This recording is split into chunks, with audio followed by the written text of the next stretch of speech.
Welcome back to maths classes. आज हम बात करेंगे इंटीग्रल के बारे में। तो इंटीग्रल होता है क्या है मेनली, इंटीग्रल हम करते ही क्यों हैं लाइफ में। तो 12th का सबसे इंपॉर्टेंट पार्ट है, क्योंकि बोर्ड में 33% या 35 मार्क्स तो इंटीग्रल ही कवर करता है। तो इंटीग्रल हम करते ही क्यों हैं एक्चुअल में। तो सबसे पहले इस मतलब इंटीग्रल होता ही क्या है। इंटीग्रल का मतलब होता है, जैसे ये इंटीग्रल हम किसी के रिस्पेक्ट में इंटीग्रल करते हैं। इंटीग्रल का मतलब होता है आप ऐसे 2 डायमेंशन का इंटीग्रल करते हो। अगर हम x के रिस्पेक्ट में करते हैं तो x एक्सिस के अंडर जो भी कर्व आता है उसी का एरिया फाइंड करने के लिए हम इंटीग्रल का यूज करते हैं। तो इंटीग्रेट का मेथड ही क्या है, इंटीग्रल करते ही क्यों है, इसका एक्चुअल में मेथड क्या है, इसका डेफिनेशन क्या है। जो भी x एक्सिस के ऊपर या फिर अंडर कर्व के नीचे जो भी एरिया आता है उसी का एरिया फाइंड करने के लिए इंटीग्रल का यूज होता है।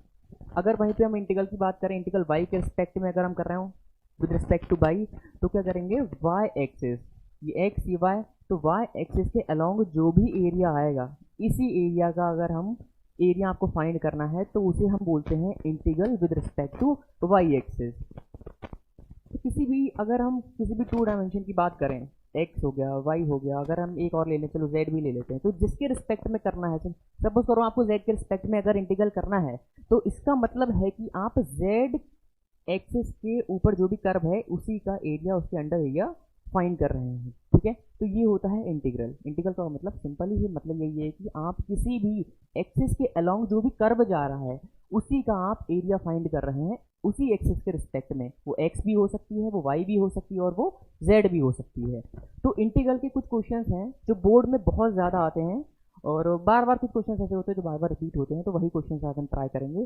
तो इंटीग्रल जो एक्सरसाइज सेकंड है, हम सेकंड एक्सरसाइज के कुछ क्वेश्चंस आज ट्राई करने वाले हैं बोर्ड्स के। तो सबसे पहले, उससे पहले तो अब इंटीग्रल के फॉर्मूले देख लेते हैं। तो इंटीग्रल फॉर्मूले क्या है ये, तो बेसिक हमारे जो फॉर्मूले हैं, सबसे पहले फॉर्मूला क्या है, कोई भी जनरल टर्म हो गया, जैसे कि आप कांस्टेंट की बात कर लो, x की पावर कुछ भी हो, एक्स स्क्वायर हो सकता है, एक्स क्यूब हो सकता है, तो उसका इंटीग्रेशन करने के लिए आपको क्या करना है, पावर इंक्रीज कर देना है। जो भी पावर हो +1 कर देना है, उसी पावर से आपको एक्यूरेटली डिवाइड भी करना होता है और प्लस कॉन्स्टेंट आता है। अब ये प्लस कॉन्स्टेंट आप सभी में देख रहे हैं, प्लस कॉन्स्टेंट कॉन्स्टेंट, इसको सी का मतलब कॉन्स्टेंट। ये कॉन्स्टेंट आता ही क्यों है, इस कांस्टेंट का लॉजिक क्या है। तो डेरिवेटिव में तो हम कांस्टेंट लगाते ही नहीं है, इंटीग्रल में हम कांस्टेंट क्यों लगाते हैं, अब ये भी देख लें आप, इसका भी रीजन बता देता हूँ आपको। कांस्टेंट क्यों लगाते हैं किसी का भी, हम जैसे अभी हमने क्या पढ़ा कि एक्स स्क्वायर का जैसे हमें इंटीग्रल करना है, फिर एक्स की पावर एन का इंटीग्रल कर रहे हैं, तो पावर क्या होता है, इंक्रीज हो जाता है, उसी पावर से हम डिवाइड भी कर देते हैं और कांस्टेंट भी लगाते हैं। अब कांस्टेंट लगाना कंपलसरी इंटीग्रल में इसलिए होता है, इसकी बात मैं बताऊंगा, पहले सबसे पहले ये इंटीग्रल कर लेते हैं। तो इंटीग्रल कितना हुआ, पावर इंक्रीज करिए, उसी पावर से डिवाइड करिए प्लस कॉन्स्टेंट। ठीक है, अब क्योंकि आप इंटीग्रल पढ़ रहे हैं इसका मतलब आपने डेरिवेटिव तो पहले ही पढ़ रखा है। अब डेरिवेटिव की थोड़ी सी बताता हूँ, ये प्लस कांस्टेंट आता ही कहाँ से है, इंटीग्रेशन में ये कांस्टेंट कहाँ से आ रहा है।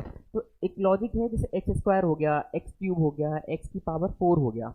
यहाँ पर सेम क्वेश्चन ले लीजिए, अब सेम क्वेश्चन ले रहे हैं, तो जैसे एक्स स्क्वायर है, एक्स स्क्वायर है, +2 +3 +4, इसका भी डेरिवेटिव, इसका भी डेरिवेटिव और इसका भी डेरिवेटिव, सभी का डेरिवेटिव कितना होना है, 2x 2x 2x। तो जब सभी का डेरिवेटिव सेम है, लेकिन वहां पर आप देखिए कि कांस्टेंट की वैल्यूज कैसी कर रही है, डिफर कर रही हैं, पहले 2 3 4, तो हमको नहीं पता कि कांस्टेंट कौन सा आ रहा है, हम किसका इंटीग्रेट करेंगे तो कितनी हमारे पास एक्यूरेट वैल्यू आएगी।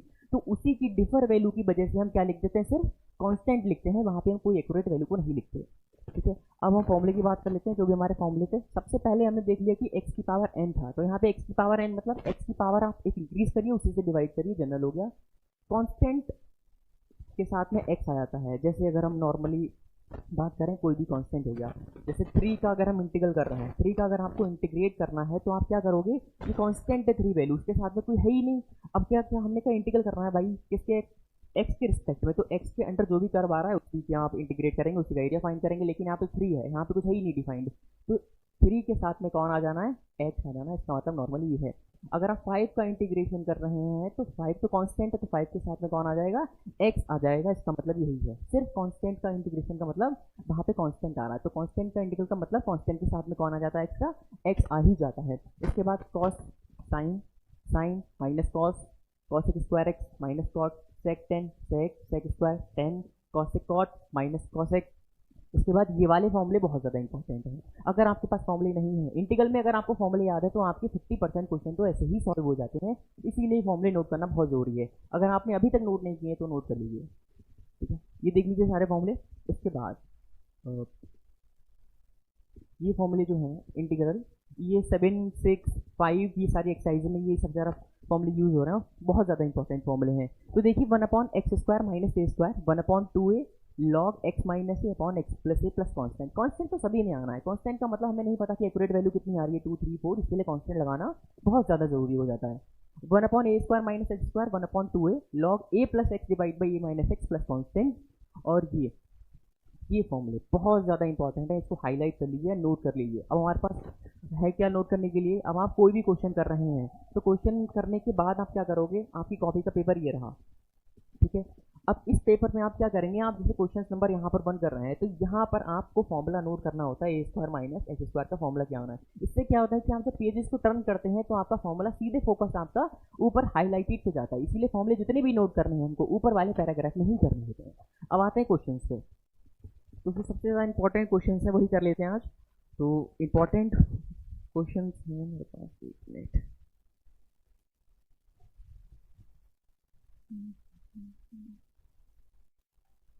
बेसिक से स्टार्ट करते हैं, बिल्कुल बेसिक से करेंगे इंटीग्रल। अब इंटीग्रल बेसिक से करने का मतलब है आप बिल्कुल छोटी वैल्यू लीजिए, जैसे x की पावर 99 का आप इंटीग्रेट कर रहे हैं और प्लस 5 भी ले लीजिए साथ में। अगर आपको इसका इंटीग्रेशन करना है तो इंटीग्रेशन करने के लिए सबसे पहले हमने जनरल प्रिंसिपल की बात की थी कि किसी का भी इंटीग्रेट कर रहा हो x की पावर n हो तो उसकी पावर आपको इंक्रीज कर देनी होती है और वही पावर डिवीजन में आ जाती है, प्लस कॉन्स्टेंट पे सभी में लिखना है अगर आप इंटीग्रेट कर रहे हैं तब। तो अब देखिए पावर कितना है 99, तो पावर कितना हो जाना है 1 इंक्रीज करिए 100 और उसी से आपको डिवाइड कर देना है। और हमने इसके बाद एक टर्म पढ़ा है कि कांस्टेंट का अगर आप इंटीग्रल करते हैं तो कांस्टेंट का इंटीग्रल हो जाता है x। इसका मतलब है जितनी भी कांस्टेंट वैल्यूज होती हैं उसके साथ में x तो आ ही जाना है। तो इंटीग्रेट कितना हुआ 5x, तो x की पावर 99 प्लस 5x का इंटीग्रल कितना हुआ x की power 100 divide by 100 plus 5x plus constant, ठीक है। इसके बाद अब जो नॉर्मल इंटीग्रेशंस हैं, जैसे कि अगर हम बात कर लें इंटीग्रेट, तो अब डिफिकल्ट की बात करते हैं log x upon x dx। अब आपको इसका इंटीग्रेशन करना है, इसमें देखेंगे log x के ऊपर लेकिन डिवीजन में कितना आ गया। हमने तो सीखा कि पावर वाले टर्म्स, लेकिन ये नॉर्मल सारे तरह के क्वेश्चन आएंगे, डिवीजन रूल भी होता है, मल्टीप्लिकेशन रूल भी होता है, फॉर्मूले का भी यूज करना होता है।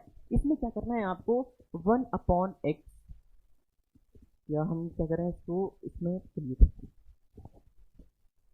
1 log x को आपको क्या करने होता है t लेट कर लीजिए। log x को क्या लेट किया t, जो t लेट करने वाली एक्सरसाइज है, एक्सरसाइज नंबर 2 है। आप इंटीग्रल की एक्सरसाइज नंबर 2 ओपन करेंगे, उसमें सारे क्वेश्चन t लेट करने वाले हैं, वही कर लेते हैं आज।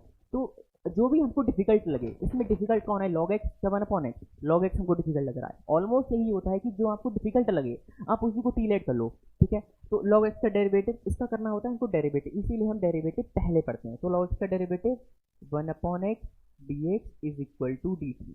अब ये हमने क्यों किया, अब देखिए क्वेश्चन को आसान करने के लिए हमें टी लेट करना ही होता है। अगर आपको क्वेश्चन किसी भी क्वेश्चन को बड़ा आसान करना है तो आपको टी लेट करना पड़ेगा। अब देखिए टी लेट क्यों किया, अब 1 अपॉन, हमने टी किसको लेट किया, हमने log x को तो क्या लेट किया टी, तो उसकी प्लेस पे तो टी लिख दीजिए। बाकी हम देखेंगे 1 अपॉन dx की वैल्यू कितनी हो गई, ये 1 अपॉन एक्स है, ये 1 अपॉन एक्स रहा और dx, तो 1 अपॉन dx की वैल्यू कितनी हो गई है, कितना हुआ dt, देखिए। तो अब तो ये हो गया ना, इसकी पावर कितनी है 1, तो हमारा क्वेश्चन नया फॉर्मेशन कितना हुआ t और ये dt, तो इसका इंटीग्रेशन तो बड़ा आसान हो गया। इसका मतलब क्या होता है, जो भी डिफिकल्ट क्वेश्चन होते हैं उनको आसान करने के लिए हम t लेस करने का यूज करते हैं। तो इंटीग्रेट करिए कितना हुआ t की power 2 divide by 2 plus constant. इसके बाद में लास्ट में क्या करना, हमारा जो एक्चुअल क्वेश्चन था वो x के टर्म्स में था, लेकिन हम उसको किसके टर्म्स में ले गए t, क्योंकि हमें क्वेश्चन को करना था आसान। अब आपको लास्ट में t का वैल्यू पुट करना है। हमने t किसको लेट किया था, log x को लेट किया था, इसीलिए यहाँ पे क्या लिख देना है log x का complete square divide by 2 plus constant, ये आपका आंसर होगा, ठीक है।